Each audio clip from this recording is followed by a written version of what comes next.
Ikhwat Islam, saudara-saudaraku sekalian, kita akan membahas sebuah ayat yang setiap hari kita baca lebih dari 17 kali. Apa itu? Ihdinas siratal mustaqim. Tunjuki kami ke jalan yang lurus. Ini setiap hari kita baca 17 kali, Pak. Kenapa ya? Kalaupun kita sudah dapat hidayah, tetap saja kita disuruh untuk membaca itu, Pak. Apalagi kalau kita belum dapat hidayah. Ada apa? Kata Al-Imam Ibnu Qayyim rahimahullah, karena hidayah Allah itu banyak, Pak. Ilmu-ilmu yang Allah Subhanahu wa taala turunkan kepada Rasulnya sangat banyak sekali.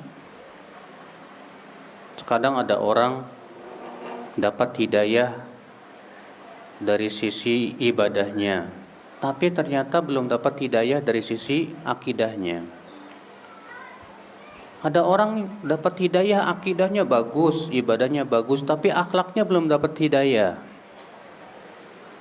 Ada orang Masya Allah akhlaknya bagus, tapi ternyata belum dapat hidayah dalam muamalahnya. Banyak sekali hidayah yang Allah turunkan kepada kita itu luar biasa sekali. Maka kita terus minta kepada Allah, ihdinas siratal mustaqim. Ya Allah, berikan kami hidayah kemana? Kepada jalan yang lurus. Kita membutuhkan hidayah. Iya. Kita sangat butuh hidayah. Hidayah itu kata para ulama ada dua macam, Pak. Yang pertama, hidayatul irsyad wa huwal ilm. Itu hidayah berupa ilmu. Ya, Al-Qur'an hidayah tidak? Hidayah. Hadis hidayah bukan hidayah. Isinya ilmu. Ini macam yang pertama. Itu yang dimaksud oleh firman Allah Subhanahu wa taala, "Wa innaka latahdi ila siratim mustaqim." Sesungguhnya engkau hai Muhammad memberikan hidayah kepada jalan yang lurus. Yang kedua disebut dengan hidayah taufik, Pak. Apa itu hidayah taufik? Yaitu hidayah yang merupakan kekuatan untuk mengamalkan ilmu. Ada orang ilmunya sabrek-abrek, tapi gak diamalin. Iya. Tahu itu nggak boleh, tapi malah dilanggar. Tahu itu kebenaran, tapi malah ditinggalkan. Ini seperti orang-orang Yahudi kata Allah Subhanahu wa taala. Ada lagi orang sebaliknya, Pak. Rajin beramal tapi tanpa ilmu. Nggak pakai ilmu dia. Maka ini pun juga tercela Bapak sekalian. Ikhwatul Islam, saudara-saudaraku sekalian. Maka kita minta kepada Allah dua macam hidayah ini. Hidayah ilmu dan hidayah apa? Amal. Allah Ta'ala berfirman, "Huwallazi arsala rasulahu bil huda wa dinil haqqi liyudhhirahu 'alad dini kullih walau karihal musyrikun." Dialah Allah Subhanahu wa taala yang telah mengutus rasulnya dengan membawa apa? Huda wa dinul haq. Kata para ulama tafsir, huda artinya ilmu, dinul haq artinya amal. Allah mengutus para rasul membawa ilmu dan amal. Untuk apa? Liyudhhirahu 'alad dini kulli. Agar Allah memenangkan di atas seluruh agama. Berarti umat Islam ini akan jaya kalau dia berilmu dan beramal. Berilmu dan beramal. Berilmu dan beramal. Saudara-saudaraku sekalian, hidayah berupa ilmu adalah merupakan perkara yang merupakan asas bangunan.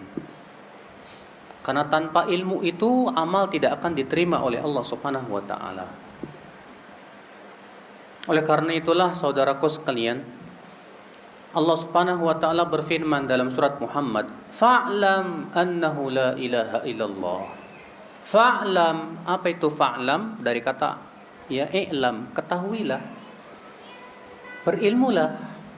Annahu la ilaha illallah, bahwa tidak ada ilah yang berhak disembah kecuali Allah. Kata Imam Bukhari dalam sahihnya apa? Fabada'a bil ilmi qabla al-qawli wal amal.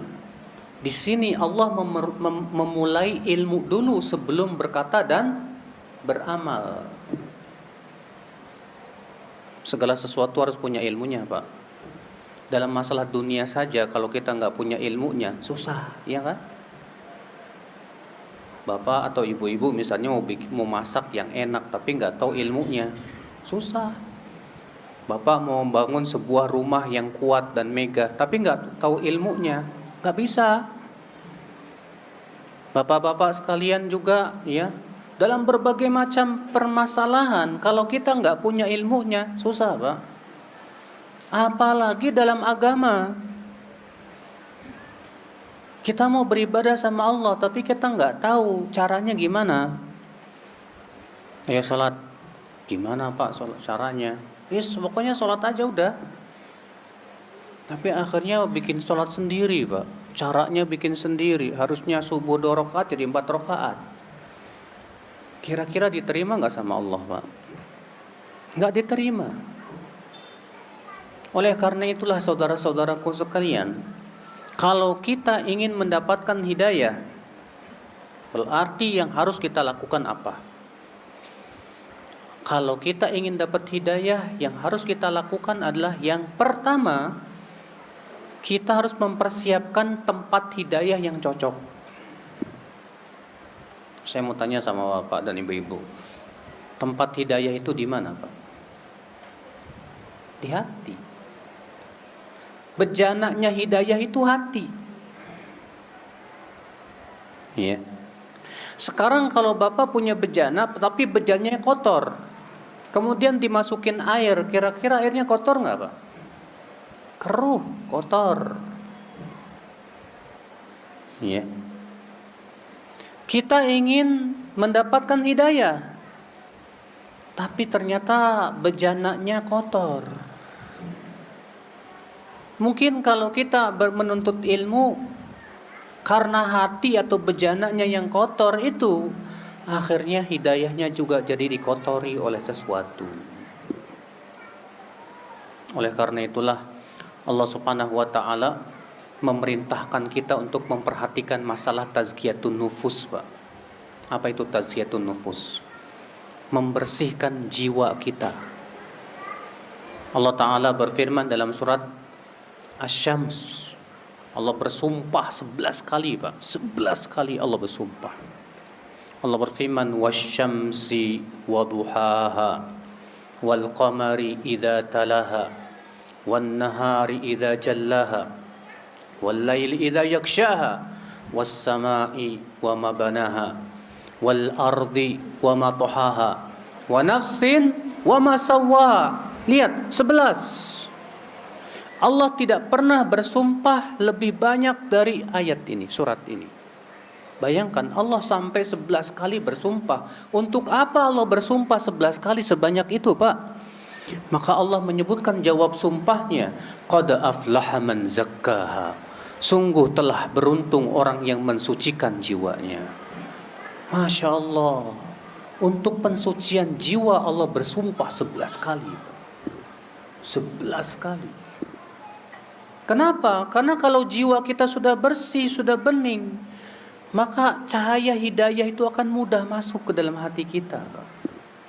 Makanya dalam riwayat Bukhari dan Muslim, Rasulullah SAW mengumpamakan hati kita itu seperti tanah, sedangkan hidayah itu seperti air hujan. Rasulullah bersabda, "Mathalu ma ba'athani Allah minal huda wal ilm kamathali ghaithin asabat ardan." Perumpamaan, kata Rasulullah, hidayah yang Allah utus aku dengannya seperti air hujan yang menimpa tanah.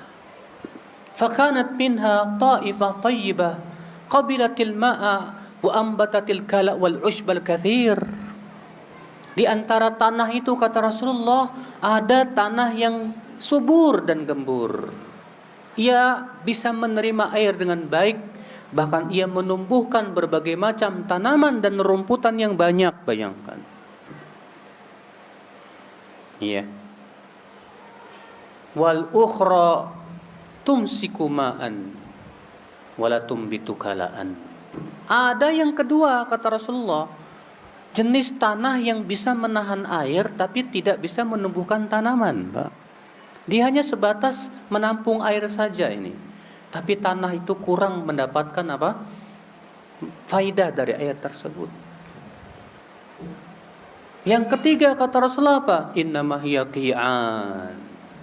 Bagaikan tanah yang tandus dan licin.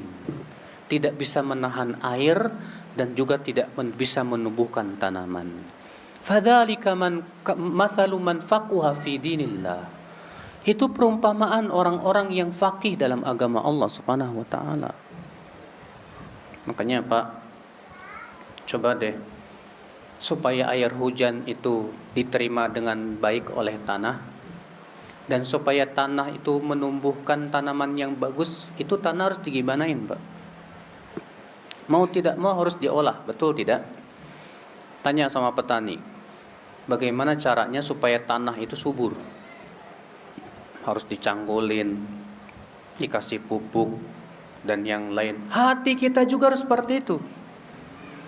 Kalau hati kita ini ingin tumbuh subur keimanan, ingin betul-betul keimanan pun berbuah menjadi amal, berarti yang harus kita lakukan adalah kita harus membersihkan jiwa kita. Bersihkan jiwa kita, bersihkan hati kita. Tadi di khutbah Jumat ya saya menyampaikan bahwa keselamatan kita nanti di hari kiamat tergantung keselamatan hati kita. Allah mengatakan dalam surat Asy-Syu'ara ayat 88 sampai 89, "Yauma la yanfa'u malu wala banun illa man atallaha biqalbin salim." Pada hari tidak bermanfaat lagi harta dan anak-anak kecuali orang yang datang membawa hati yang selamat. Tuh lihat. Hati yang selamat. Selamat dari apa? Selamat dari penyakitnya. Ya. Selamat dari kotorannya. Saudara-saudaraku sekalian, maka kalau kita ingin hidayah itu betul-betul masuk ke hati kita dengan bagus dan baik, persiapkan bejana hidayah tersebut. Bejana itu apa? Hati kita. Saudaraku, tahu tidak, di zaman Rasulullah SAW itu ada kelompok namanya munafikin, Pak. Itu orang munafik itu kalau diturunkan Al-Quran tuh bukan hatinya tambah beriman, Pak. Orang munafik itu, Pak, kalau diturunkan Al-Quran semakin bertambah penyakit munafikannya itu.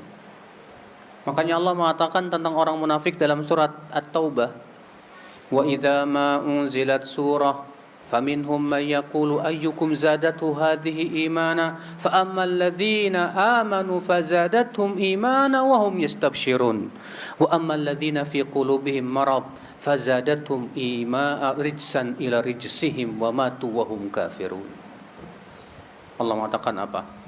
Apabila diturunkan surat Al-Quran, di antara orang-orang munafik itu ada yang berkata, siapa sih yang bertambah keimanannya dengan diturunkannya surat Al-Quran itu? Maka Allah menjawab, adapun orang yang beriman dengan diturunkan Al-Quran bertambah imannya dan mereka gembira. Adapun orang-orang yang ada di hatinya penyakit kemunafikan, dengan diturunkan Al-Quran malah bertambah penyakit di samping penyakit yang ada, Pak. Kenapa, Pak? Karena ternyata bejana hatinya itu ada penyakitnya itu, Pak. Bayangkan kalau tanahnya itu banyak hamanya, Pak. Kita nanam apapun juga tanamannya nggak bagus jadinya, Pak. Bahkan bisa mati. Sama halnya dengan hati kita. Ya, kita terkadang punya penyakit, misalnya masih cinta dunia. Ya, cinta dunia itu identik dengan 3, Pak. Duit, harta. Yang kedua, tahta. Yang ketiga, wanita.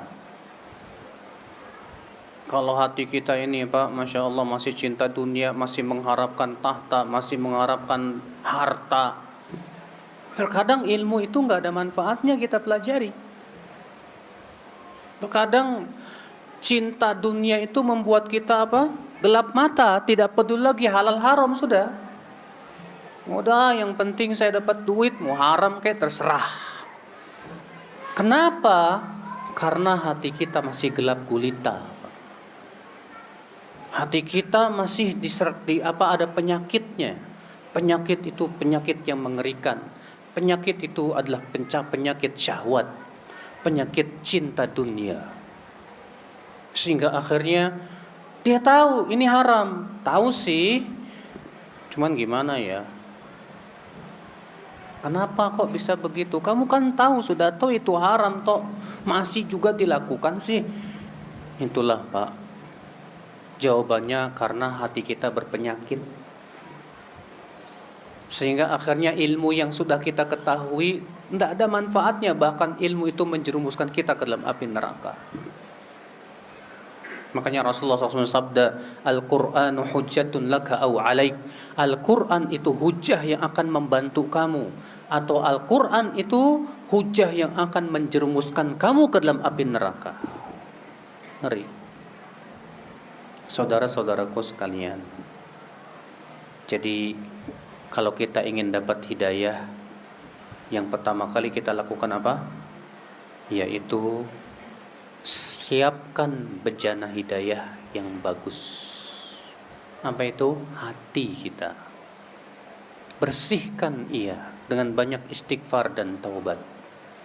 Bersihkan ia dari berbagai macam penyakit-penyakitnya, Bapak sekalian. Ini yang pertama, saudaraku. Yang kedua, supaya kita dapat hidayah, apa yang kita lakukan, saudaraku?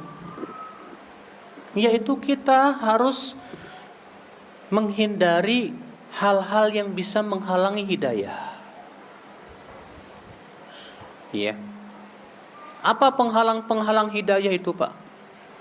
Tabir-tabir hidayah yang menyebabkan hidayah tidak bisa masuk ke hati kita.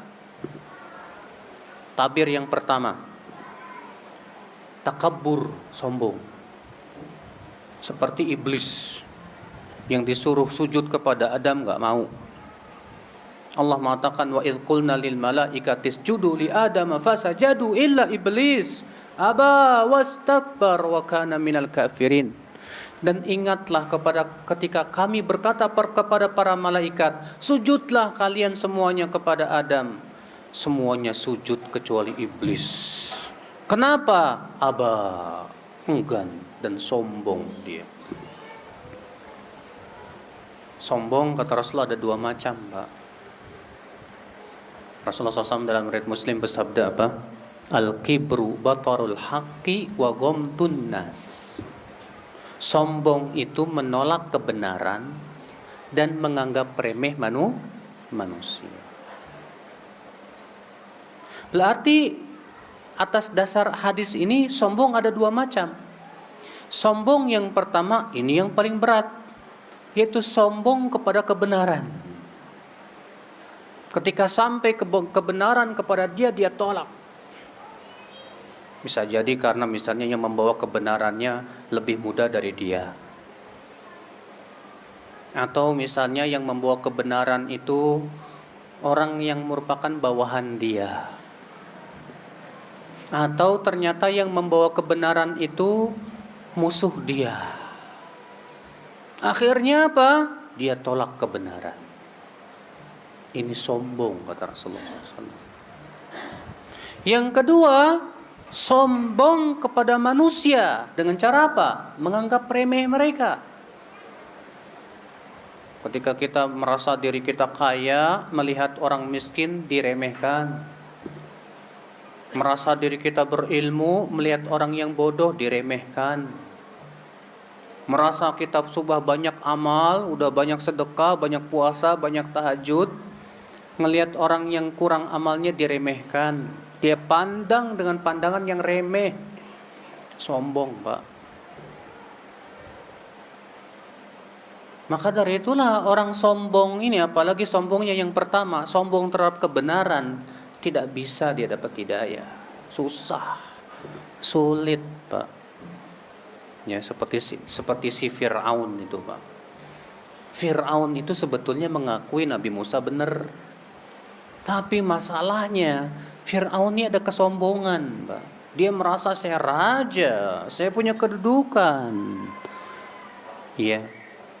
Kesombongan dia yang menyebabkan akhirnya dia tidak mau menerima hidayah. Pernah dengar si Korun? Makanya kan disebut harta karun, Pak ya. Karena saking kayanya si Korun itu, Pak. Si Korun ini, Pak, manusia terkaya di zamannya. Sampai-sampai kata Allah dalam Al-Quran, kunci-kunci kekayaannya saja digotong oleh orang-orang yang kuat. Itu baru kuncinya. Tapi apa yang terjadi, Pak? Si Korun sombong. Dia merasa dirinya hebat. Dia merasa dirinya lebih. Apa yang terjadi kata Rasulullah SAW? Allah tenggelamkan ia ke dalam tanah. Dan ia terus diadab di kuburnya itu.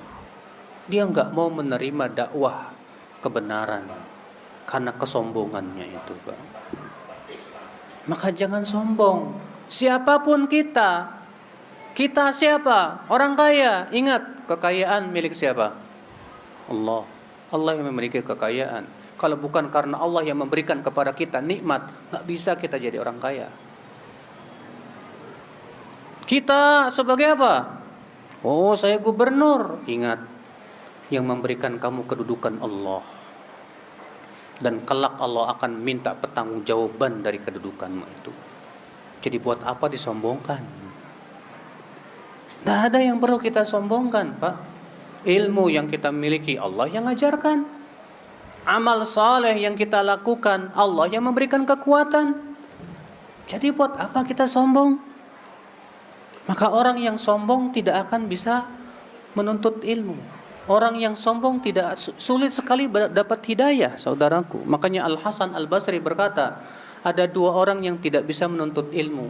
Yang pertama mutakabbir, orang yang sombong. Yang kedua mustahyin, pemalu. Saudara-saudaraku sekalian, ikhwatal Islam.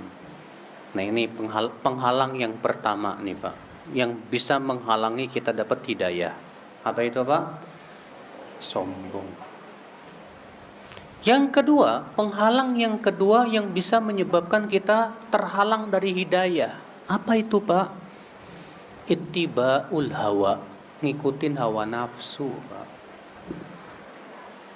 Ya. Orang yang ngikutin hawa nafsu itu, Pak, biasanya, Pak, dalam beragama itu dipilih sama dia, Pak. Kalau sesuai sama hawa nafsunya baru dia diambil. Kalau enggak. Itu tandanya dia pengikut hawa nafsu tuh. Dapat baca dalil, padahal udah jelas Al-Qur'annya, hadisnya, perkataan para ulamanya udah jelas. Tapi gara-gara enggak sesuai dengan hawa nafsunya, apa ini? Ini terlalu keras ini.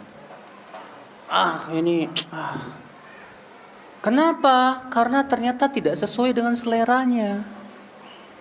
Tidak sesuai dengan hawa nafsu. Ada jenis orang seperti itu, Pak. Ya, yang dia beragama itu dipilah-pilih sama dia, mana yang sesuai dengan selera dia diambil, enggak sesuai enggak mau dia. Ini tidak benar, Pak. Kewajiban seorang mukmin, motonya adalah harus sami'na wa ata'na. Baik sesuai selera, enggak sesuai selera, pokoknya kewajiban kita kami mendengar dan kami taat kepada Allah Subhanahu wa taala.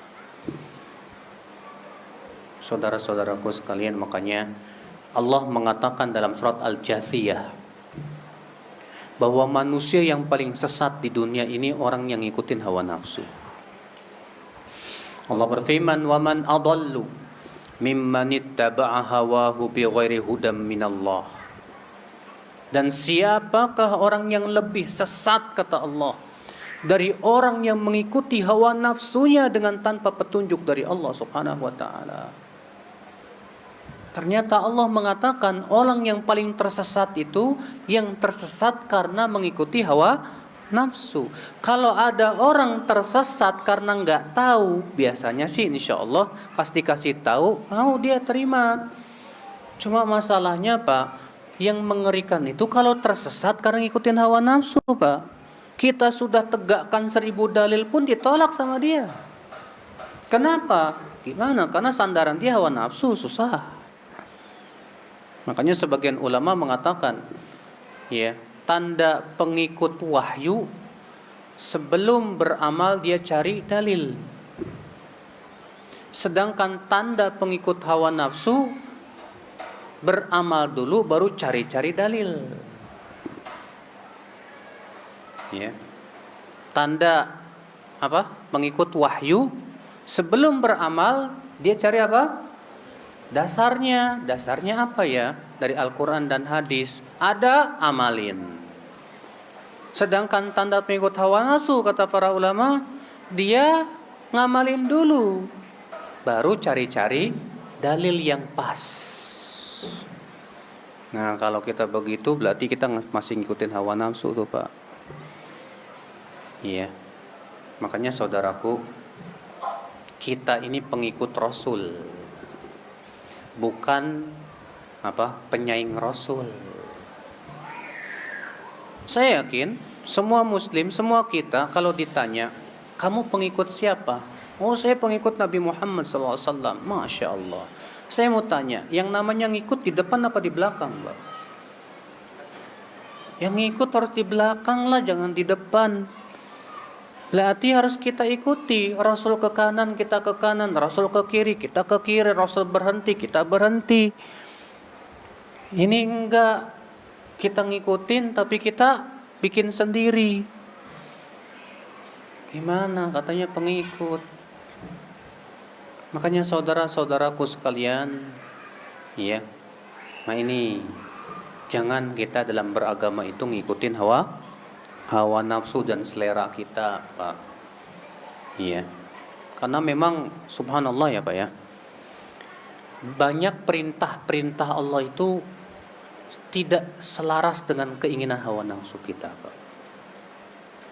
Dan banyak larangan-larangan Allah itu ternyata sesuai dengan hawa nafsu. Nah, itulah memang ujian banget dah. Ya, ketika ada perintah Allah yang tidak sesuai dengan hawa nafsu, dan ketika ada larangan-larangan yang sesuai dengan hawa nafsu, disitulah kita diuji oleh Allah Subhanahu wa taala. Apakah kita akan mendengar dan taat atau tidak? Ya. Berat Bapak sekalian. Memang jalan menuju surga itu tidak mudah. Surga itu hanya bagi orang-orang yang mau berjuang saja. Dan kita harus punya sifat pejuang, Pak. Pejuang untuk mendapatkan surga. Dengan cara apa? Sabar menaati Allah, sabar meninggalkan maksiat-maksiat. Gak apa-apalah, saya sabar di dunia daripada sabarnya di neraka. Kalau sabar di neraka udah gak ada manfaatnya, Pak. Allah mengatakan ya kepada penduduk api neraka, isbiru aw la tasbiru sawaun alaikum. Kamu sabar, kamu gak sabar, sama aja buat kamu, kata Allah kepada penduduk api neraka. Tapi kalau kita sabar di dunia sebentar, manfaat besar, Pak, insya Allah. Makanya dari itulah sabar ketika perintah Allah tidak sesuai dengan hawa nafsu. Sabarkan dirimu. Dan sabar ketika larangan Allah sesuai dengan hawa nafsu kita untuk kita tinggalkan. Sabar. Kalau nggak sabaran pasti ngomongnya gini, Pak. Ini agama berat banget sih. Dikit-dikit nggak boleh, dikit-dikit haram. Mendingan agama situ yang sono sini boleh, itu boleh, enak. Ada tuh Pak artis begitu, akhirnya pindah agama. Ya gara-gara apa? Agama Islam itu banyak Banyak larangan, ini nggak boleh, riba nggak boleh, pacaran nggak boleh, ini nggak boleh, itu nggak boleh, enakan yang ini. Ya, itu akibat nggak sabar. Ya, Rasulullah mengatakan ad-dunya sijnul mu'min wa jannatul kafir. Dunia itu penjara untuk orang yang beriman. Dipenjara dengan apa? Dengan larangan dan perintah. Dipenjara dengan apa? Ya, dengan perintah-perintah Allah dalam Al-Quran dan hadis Nabi Sallallahu Alaihi Wasallam dan larangan-larangannya. Ya, memang penjara dunia itu. Tapi Pak, masalahnya kalau kita di dunia nggak mau dipenjara, penjara kita di akhirat. Ya silakan aja pilih mau dipenjara di mana. Mau dipenjara di dunia apa di akhirat. Dan tidak bisa berkata, saya nggak mau dipenjara dua-duanya. Nggak mungkin, Pak. Iya. Allah hanya memberikan pilihan dua saja. Kamu mau sabar di dunia atau mau sabar di neraka? Silahkan pilih itu. Masya Allah, saudara-saudaraku sekalian. Allah berfirman, ya, mengancam orang-orang yang menyelisih perintah Rasul. فَلْيَحْذَرِ الَّذِينَ يُخَالِفُونَ عَنْ أَمْرِهِ أَنْ تُصِيبَهُمْ فِتْنَةٌ أَوْ يُصِيبَهُمْ عَذَابٌ أَلِيمٌ. Hendaklah waspada orang-orang yang menyelisih perintah Rasul itu untuk ditimpa fitnah atau ditimpa azab yang pedih, kata Allah. Lihat, Allah memberikan dua tawaran, Pak. Buat siapa? Dua tawaran buat orang yang menyelisih perintahnya. Silakan kamu pilih. Mau ditimpa fitnah atau ditimpa azab yang pedih. Dua-duanya pahit. Apa yang dimaksud dengan fitnah? Kata Imam Ahmad, yang dimaksud dengan fitnah dalam ayat itu yaitu syirik. Lah kalau bapak ditimpa syirik, mati di atas syirik, haram masuk neraka, Pak. Masuk neraka. Haram masuk surga. Haram. Allah mengatakan innahu may yusyrik billah faqad harramallahu 'alaihil jannah. Sesungguhnya siapa yang mempersekutukan Allah, Allah haramkan surga bagi dia. La ilaha illallah. Berarti pilihan kita cuma satu, Pak. Sabar di dunia. Untuk tidak mengikuti hawa nafsu. Karena sebetulnya, Pak, Allah memberikan perintah dan larangan itu untuk kebaikan siapa sih? Untuk kemaslahatan Allah? Enggak. Allah enggak butuh sama kita. Allah enggak butuh kepada makhluknya. Allah ghaniyun 'anil alamin. Allah tidak butuh kepada seluruh alam semesta. Allah enggak butuh. Justru semua makhluk butuh kepada Allah Subhanahu wa taala. Apakah kita kira, Pak, Allah butuh kepada salat kita? Enggak. Apakah kita kira Allah mendapatkan keuntungan dari amal ibadah kita? Enggak, 1% pun enggak. 0,1% pun enggak. Sama sekali tidak.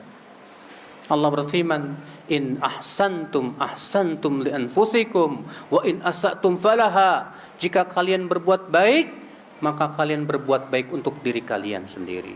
Jika kalian berbuat buruk, kata Allah, keburukan itu pun juga untuk kalian sendiri. Allah tidak diuntungkan dengan kebaikan kita. Allah pun tidak dirugikan dengan maksiat kita. Jadi, saudaraku sekalian, perintah Allah semuanya maslahat. Dan larangan Allah pasti sifatnya mudarat untuk kehidupan kita. Sadari itu, saudaraku. Agar kita tidak mengikuti hawa nafsu. Nah ini penghalang yang kedua, Pak. Yang bisa menghalangi kita mendapatkan hidayah. Apa itu, Pak? Ngikutin hawa nafsu, Pak. Ya. Penghalang yang ketiga yang menyebabkan kita ini terhalang dari hidayah. Apa itu? Ta'zimul aqli, merasa bangga dengan akalnya, Pak. Dia lebih menghebatkan akal pikirannya daripada dalil.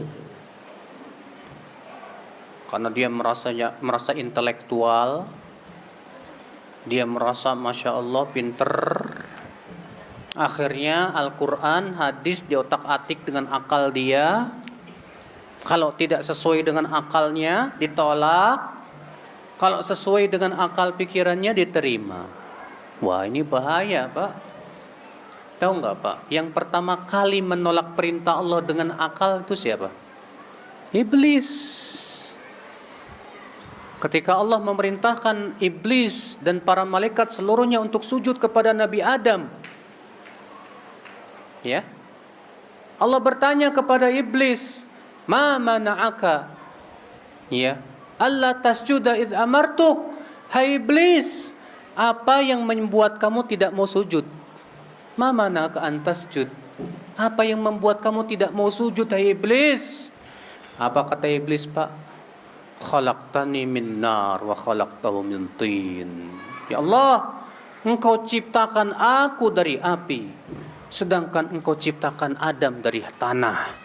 Sedangkan api kan lebih baik daripada tanah. Seharusnya dia yang sujud sama aku. Lihat, Pak, perintah Allah ditolak sama akal pikirannya, Pak. Maka kalau kita menolak perintah Allah dengan akal pikiran kita, ya mirip-mirip lah sama iblis. Jangan sampai, Pak, kita menolak dengan akal pikiran. Banyak perkara agama yang kalau kita pikirkan dengan akal susah dicerna. Ini dia Ali bin Abi Thalib, sebagaimana diriwayatkan oleh Imam Abu Daud, Tirmizi, Nasai dan yang lainnya. Apa kata Ali bin Abi Thalib?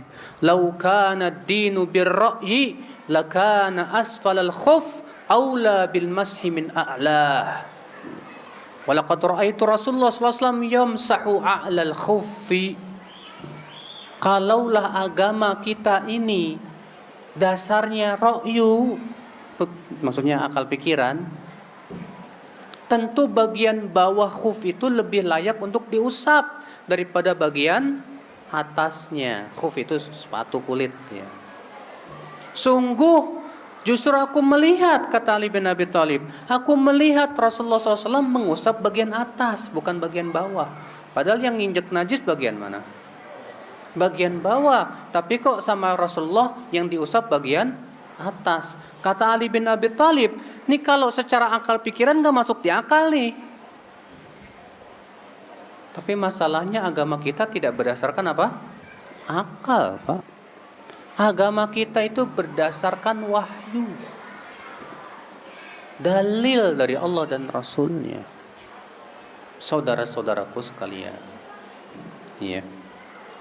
Makanya dari itulah, Pak, orang yang senantiasa merasa hebat dengan akal pikirannya terkadang sulit dapat hidayah, Pak. Kenapa? Karena terhalang oleh akalnya tersebut. Ini sebab yang keberapa? Yang ketiga, kita tidak dapat hidayah. Sebab yang keempat, kita lebih mengedepankan nenek moyang kita. Jadi menurut kita pokoknya yang berasal dari nenek moyang itu yang harus kita kedepankan dari yang lain. Nah, kayak ginian pun juga susah dapat hidayah nih, Pak.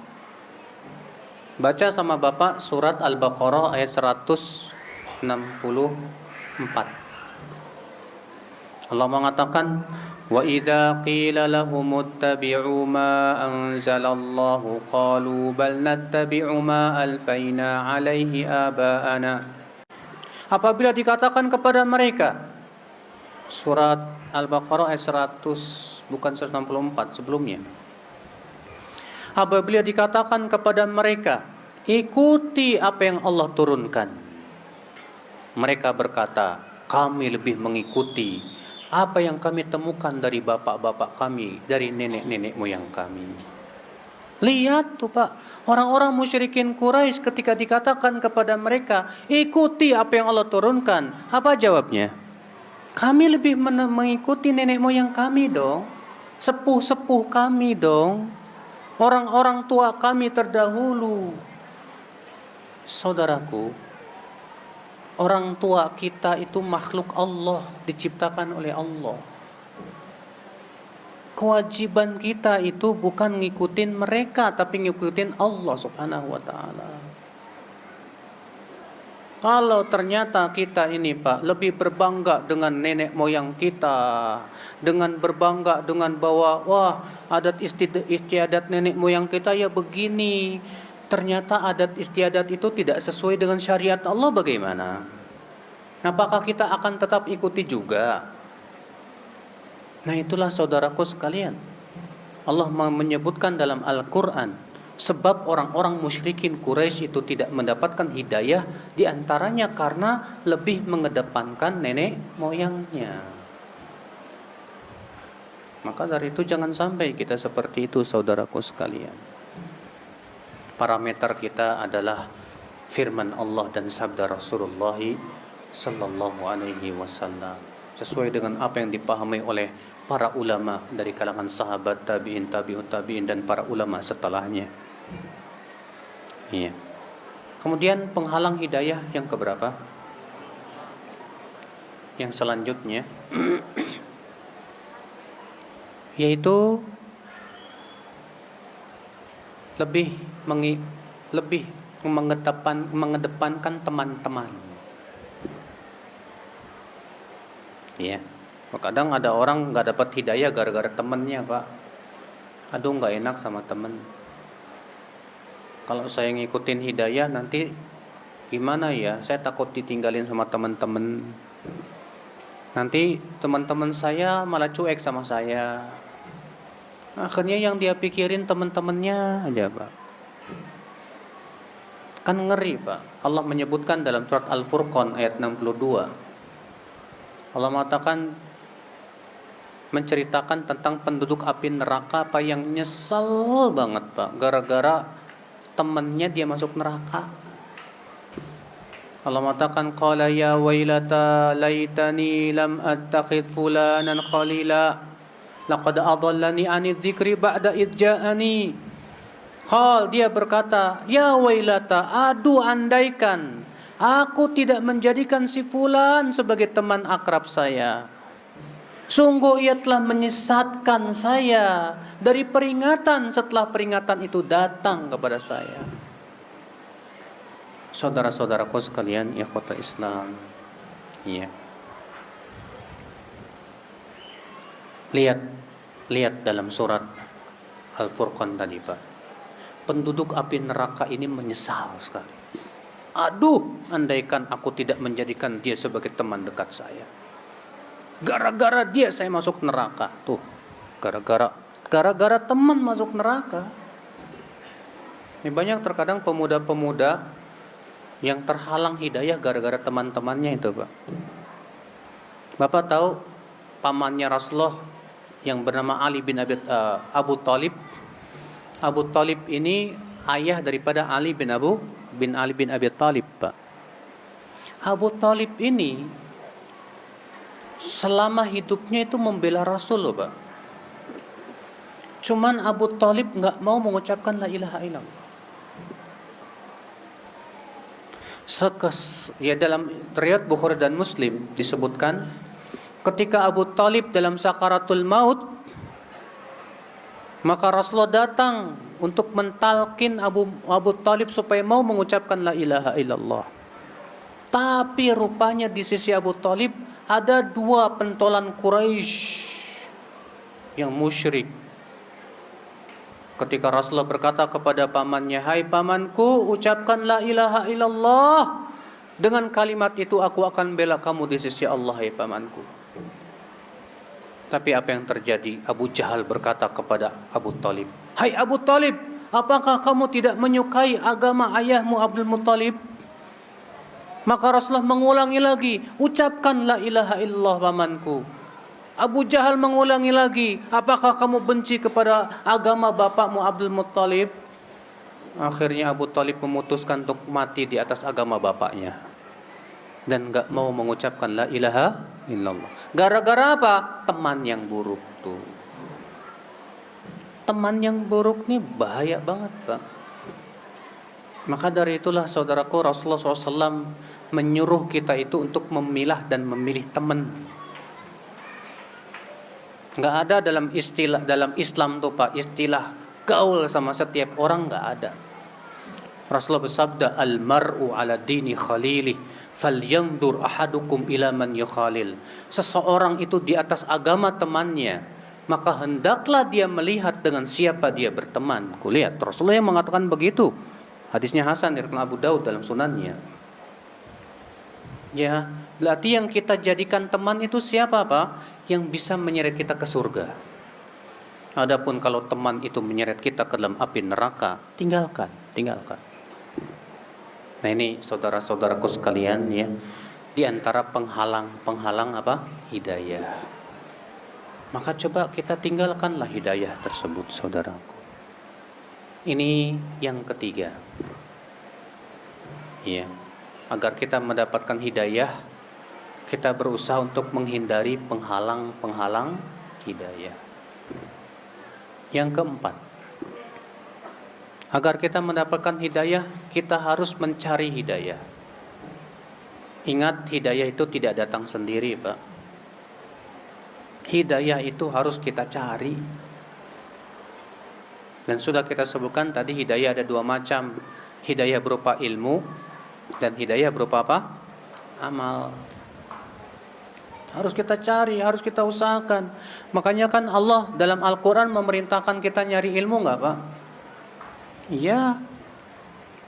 Allah berfirman, "Qul hal yastawi alladhina ya'lamuna walladhina la ya'lamun." Katakan, apakah sama antara orang yang berilmu dengan orang yang tidak berilmu? Sama tidak? Tidak sama. Ini pertanyaan sebetulnya enggak perlu dijawab. Sudah jelas kok jawabannya. Cuma masalahnya kenapa Allah bertanya seperti itu, Pak?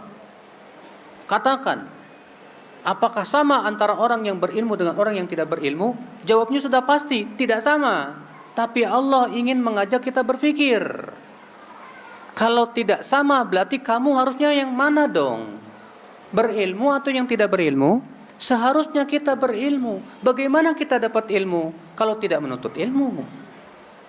Ilmu tidak mungkin kita dapatkan cuma dengan bengang-bengong sana sini, Pak. Nggak bisa, Pak.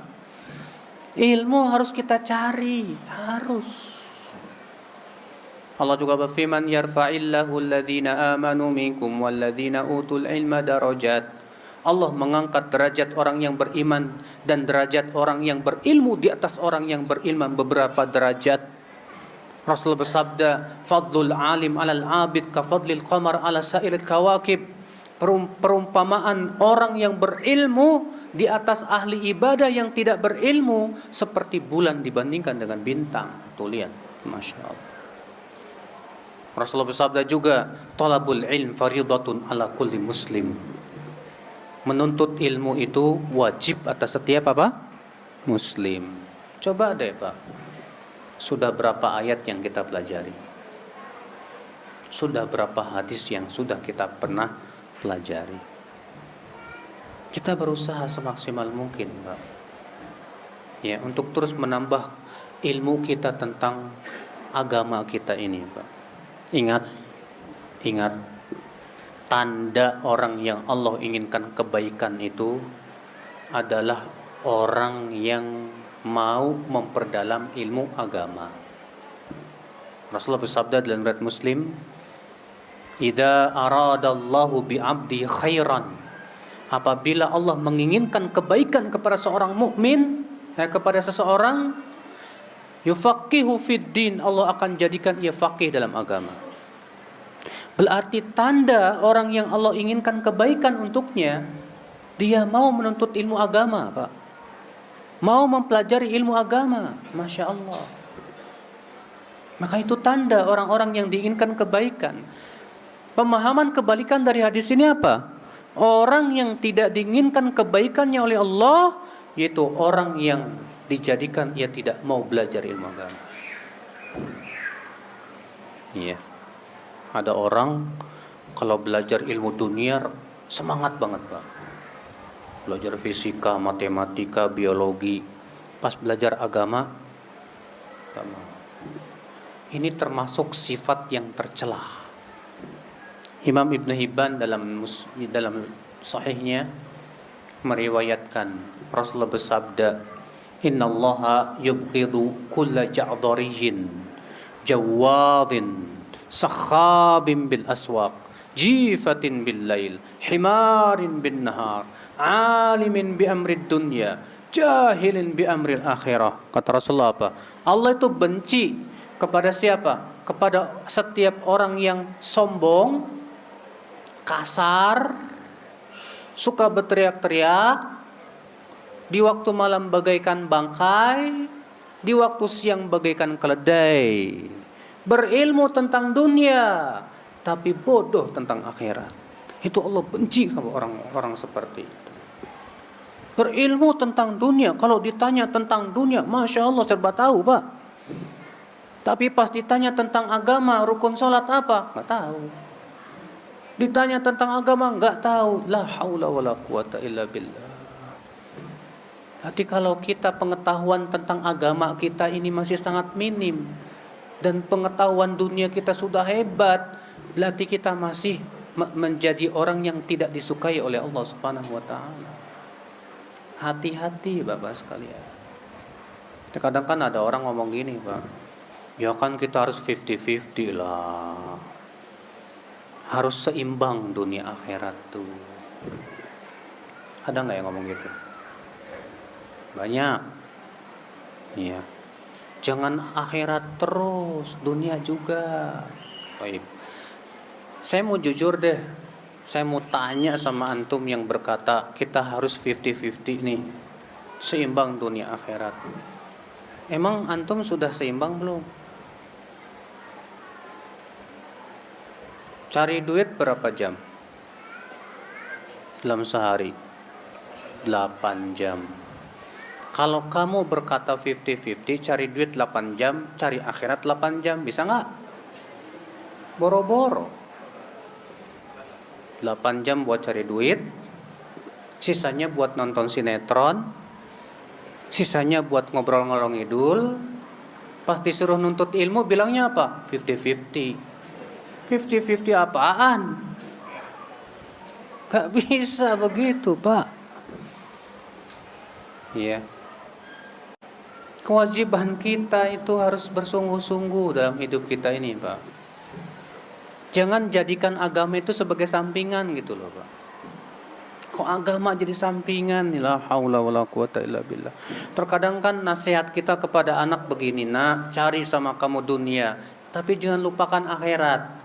Sementara Allah nasihatnya beda. Wabtaghi fima atakallahu daral akhirah wa la tansa nasibaka minad dunya. Dalam surat apa itu? Al-Qasas ayat 70. Cari oleh kamu apa yang Allah sediakan dari kehidupan akhirat, tapi jangan lupakan kehidupan dunia.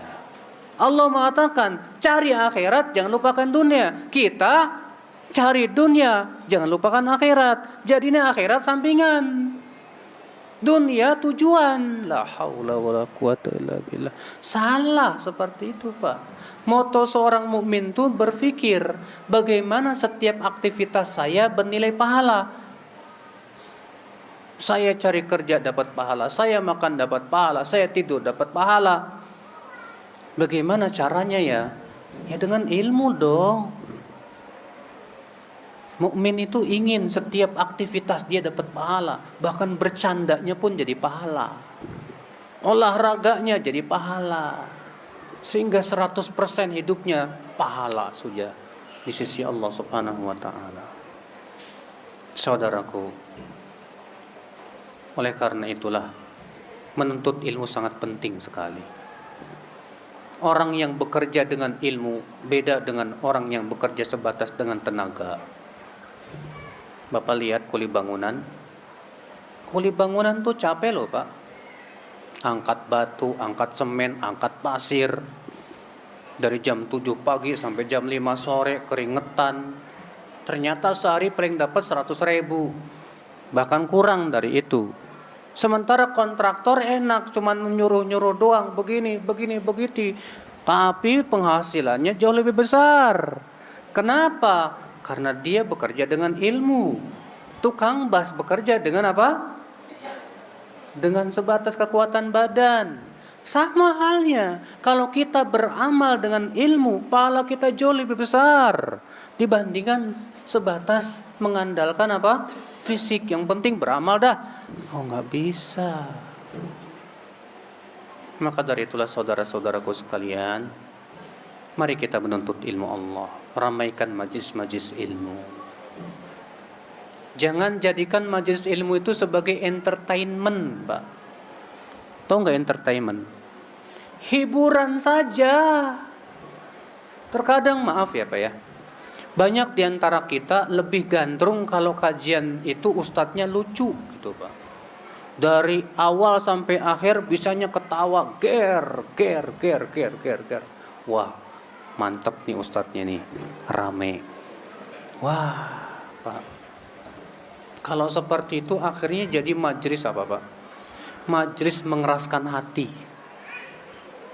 Kenapa? Karena Rasulullah mengatakan iyyak wa kasratad dhahik fa inna kasratad dhahik tumitul qalb. Jauhi oleh kamu banyak tertawa, karena banyak tertawa itu bisa mengeraskan hati, mematikan hati. Nah, kalau tujuan majelis taklim itu melembutkan hati, saudaraku. Makanya lihat majelisnya Rasulullah SAW. Majelisnya Rasulullah itu penuh dengan kekhusyuan. Majelisnya Rasulullah SAW itu membuat hati kita takut sama Allah Subhanahu Wa Taala. Ini dia Hanzalah, seorang sahabat Nabi. Hanzalah, dia berkata kepada Rasulullah, hai Rasulullah, Hanzalah sudah jadi orang munafik, hai Rasulullah. Loh, kok bisa begitu kata Rasulullah? Hai Rasulullah, aku kalau berada di majelismu, air mataku berlinang, hatiku menjadi takut. Tapi ketika berada di rumah, aku tertawa dengan anak dan istriku. Kalau gitu aku munafik ya Rasulullah.